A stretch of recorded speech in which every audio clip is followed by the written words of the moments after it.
My entitled fiancée demanded I pay for this super pricey trip.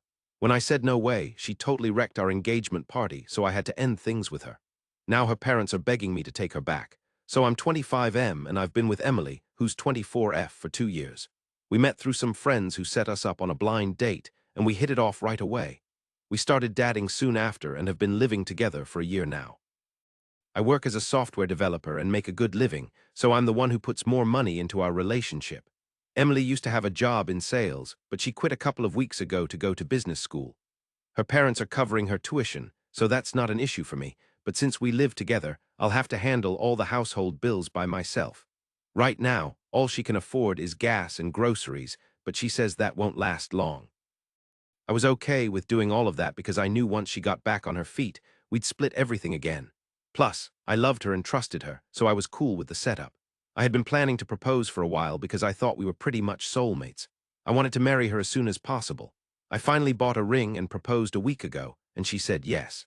We were thrilled for a few days and started planning our engagement party to officially announce it to all our friends and family.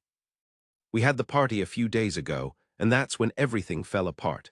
Before I get into what happened, let me just say this was the first time I saw this side of her, and I had no idea Emily could be so materialistic. We invited all our friends and loved ones to the party, and I was mingling. After about an hour, Emily pulled me away from chatting with my parents and said she had something super important to talk about. So I followed her into the bedroom where I thought it would just be us, but her whole girl gang was there. For context, Emily and her group of girlfriends have been tight since high school. There are about 6 girls, including Emily, and most of them have this annoying vibe except for her. I don't want to come off as a misogynist, but Emily is totally different from her friends, and I'm still not sure how she ended up with them. The rest of the girls are spoiled, bratty, and loaded. Emily's parents were never rich. They were okay, but not as wealthy as her friends' parents. But she didn't seem to care, and from what I could tell, her friends didn't mind either. So everything was cool between them, I guess. I didn't really get the dynamics until recently. Anyway, I was pretty intimidated when I saw them all sitting in the room, and I was already feeling uneasy when Emily started saying that they had been talking and wanted to go on a bachelorette trip before she got married. I let out a sigh of relief and told her I was cool with that. She should do whatever she wanted because my buddies, and I would probably have a bachelor party before I got married. Nothing too wild, of course. But it was only fair to let her have her fun with her friends too before we tied the knot. But apparently that wasn't it. After I said I was okay with the bachelorette party, she told me that was great because she wanted me to pay for it. Not just for her, but for all of our friends. They wanted to go to some exotic beach for about a week, stay in a fancy hotel, and just go nuts. But since she was out of a job right now, she couldn't exactly afford it without totally draining her savings. And she couldn't hit up her parents for the cash either because they were already footing the bill for her business school, and she didn't want to hassle them too much. So she hit me up to cover it and promised she'd pay me back once she landed a job. All her friends were staring at me, and it made me squirm because it felt like she'd thrown me under the bus by asking me to bankroll her bachelorette trip right in front of everyone. I did some quick mental math, even though I didn't need to because I already knew it was going to cost a fortune, and there was no way I could swing it without dipping into my savings. I really didn't want to do that because I didn't think it was worth blowing so much cash on a trip I wasn't even going to be on. Even if they invited me to come along, I don't think I'd be down to foot the entire bill. I wasn't being cheap. I was just thinking about the future, and that kind of money could really come in handy during emergencies or just in general. And even though it was awkward, I had to say no, and I told her that I wasn't willing to pay for their trip. Another reason for this was that it could take her ages to save up enough to pay me back. And I didn't want to get into it because it would be messy and unnecessary for us to get into such a weird money situation right before we were about to tie the knot.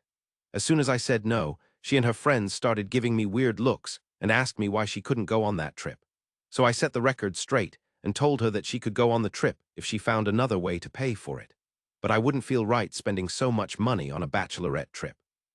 So then she repeated that she was going to pay me back eventually, but I told her that it doesn't matter because until she paid me back, I'd still be out a huge chunk of change.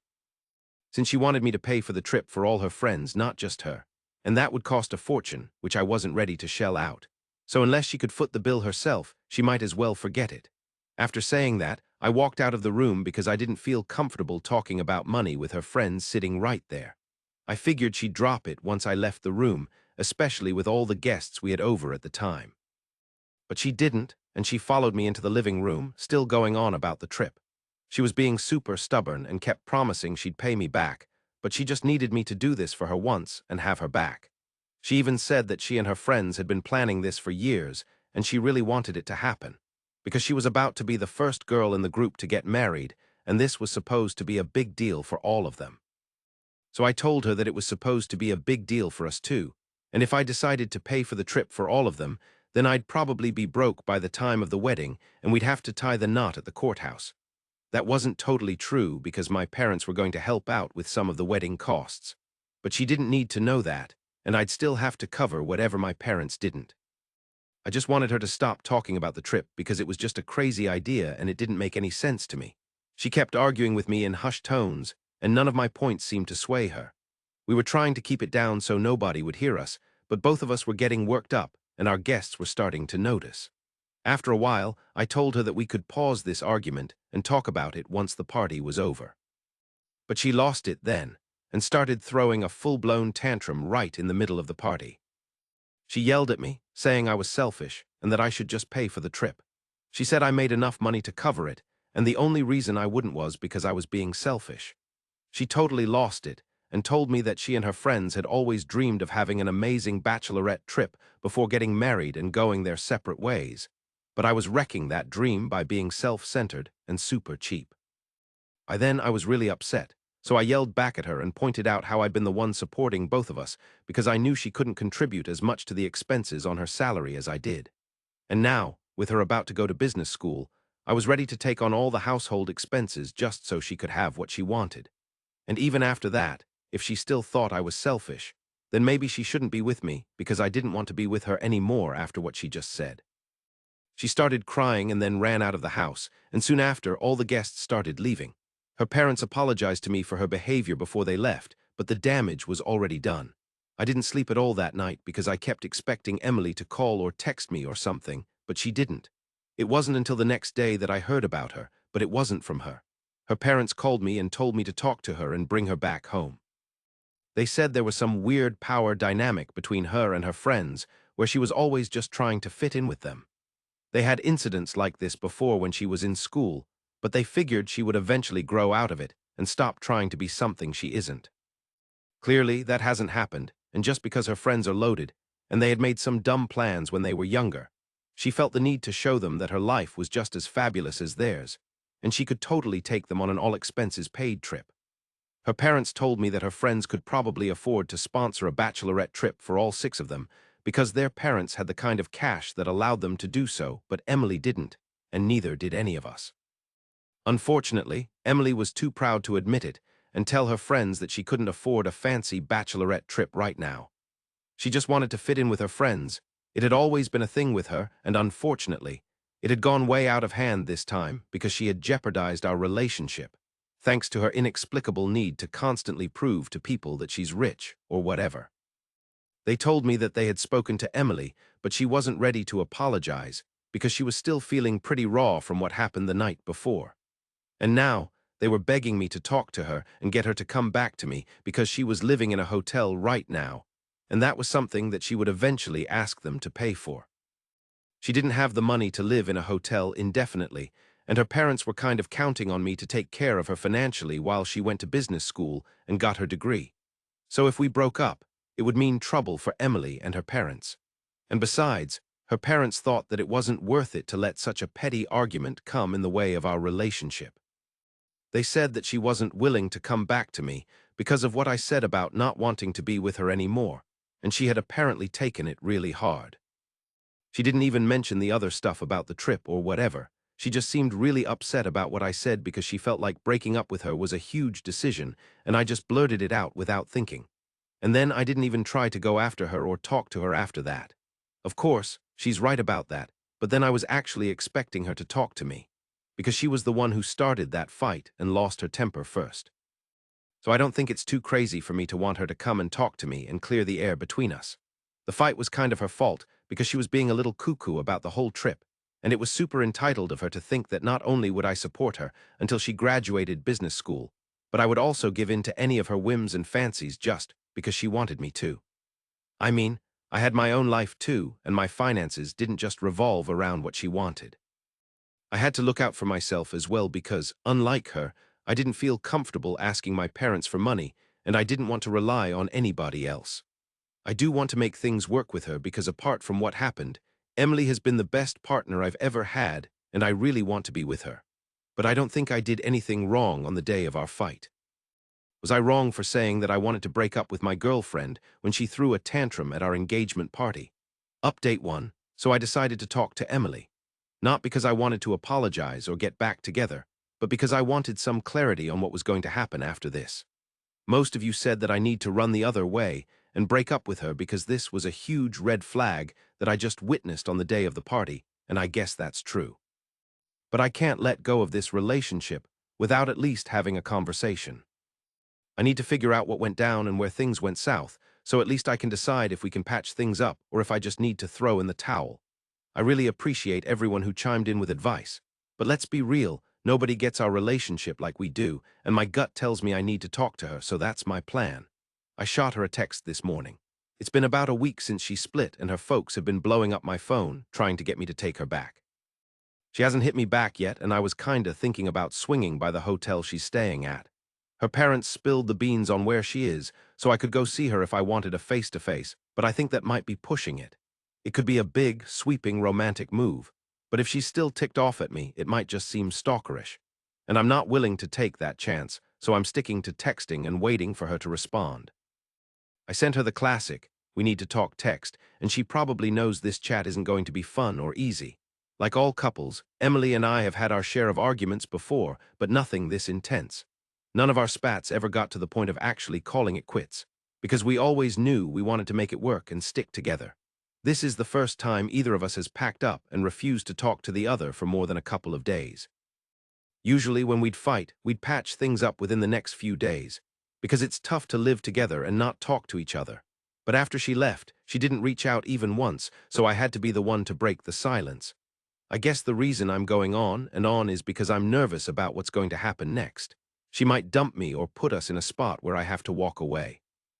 And I really don't want that to happen because, even though things are rough right now, she's hands down the best girlfriend I've ever had, and I love her.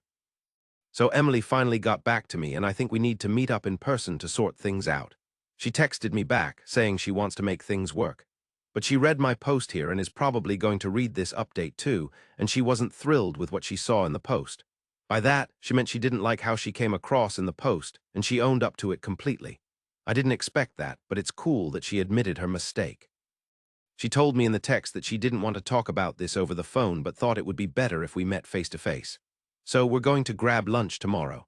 She said she'd drive to my work and we could hit up a nearby restaurant so I can get back to work quickly, which was really thoughtful of her, and I do appreciate it.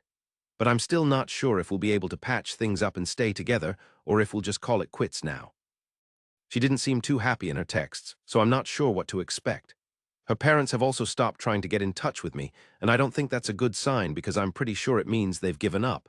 And if they've given up, it probably means they don't want us to get back together, or maybe they just don't care anymore. Either way, even if we do break up, I think it's better for us to at least meet one last time, hash things out, and then go our separate ways. Instead of letting that fight at the party be our last conversation, I think we deserve a better ending. And most of you here believe that things should be over between us because her behavior was totally out of line. And I do agree, what she did at the party was just dumb. But at the same time, I don't want to let go, and I honestly would want to work things out and then get married. It sounds dumb, but I know her, and I know that if it weren't for her shallow friends, she's actually a really nice person. It's just that she wanted to fit in with the wrong crowd, and that's what made her act out like that. It was the first time it happened, and I don't think she would have screamed at me like that if it weren't for her friends filling her head with stupid ideas instead of encouraging her to do the right thing. And it was kind of her own fault too, for listening to them instead of thinking for herself. So yeah, despite everything that went down, I think we should stay together. We can go to couples counseling if we need to, but we should really try to work things out instead of just throwing in the towel. I don't believe in giving up on relationships, and I don't know if that's a good or bad thing, but I really want to make it work. Update 3, we met today, and unfortunately, it's over. I don't know what I was expecting or why I thought anything other than this was going to happen. I was a fool to think we could work this out and still stay together, honestly. She gave me back the ring and said she'd come by in a couple of days to pick up some of the stuff she left behind. That's putting it mildly because she basically left everything here. I didn't ask where she's going to live now. I'm sure she's got friends and other people who will help her out. It just sucks that we're not going to be together anymore, and I won't wake up to see her face every single day. I hate giving up on relationships, and this was, by far, my best one, so I'm devastated that it's ending. The conversation we had wasn't easy. She told me she read my first post but didn't bother with the updates because she already knew what was going on. More importantly, she couldn't bring herself to read those because reading the original post was tough enough, knowing it was about her. She told me that reading that post and seeing how I felt about things was really tough for her because it made her face some hard truths, like she wasn't doing anything meaningful with her life and was just coasting. She said she didn't want to keep depending on me or her parents and wanted to actually make something of herself first. She also mentioned that she was grateful for everything I had done for her and was willing to do in the future. It felt weird for her to thank me, but she really wanted to, and I didn't know what to say, so I just smiled. Looking back, I probably should have said something. Also, it turns out her friends aren't as harsh and mean as I thought they'd be. After the party, they were the ones who told her she needed to apologize to me and make things right if she wanted to save our relationship. They told her she was wrong for whatever she said and even brought up the financial differences between her family and theirs. They said they wouldn't judge her for not doing the same things they did and were even willing to help her out, but she needed to stop letting it become an ego thing and trying so hard to fit in, especially at her age. I have to admit, I didn't expect her friends to notice her issues and actually talk to her about it, but I'm glad they did, and I guess I was wrong about them. Anyway, the bottom line is that the relationship is over, but at least we ended on good terms. We hugged goodbye before going our separate ways. I didn't cry while we were together, but as soon as I got back to the office, I had to excuse myself and go to the bathroom to let my emotions out. I don't know if we'll ever get back together, but if we do, I hope it's soon, and I hope that when we do, we make it work that time.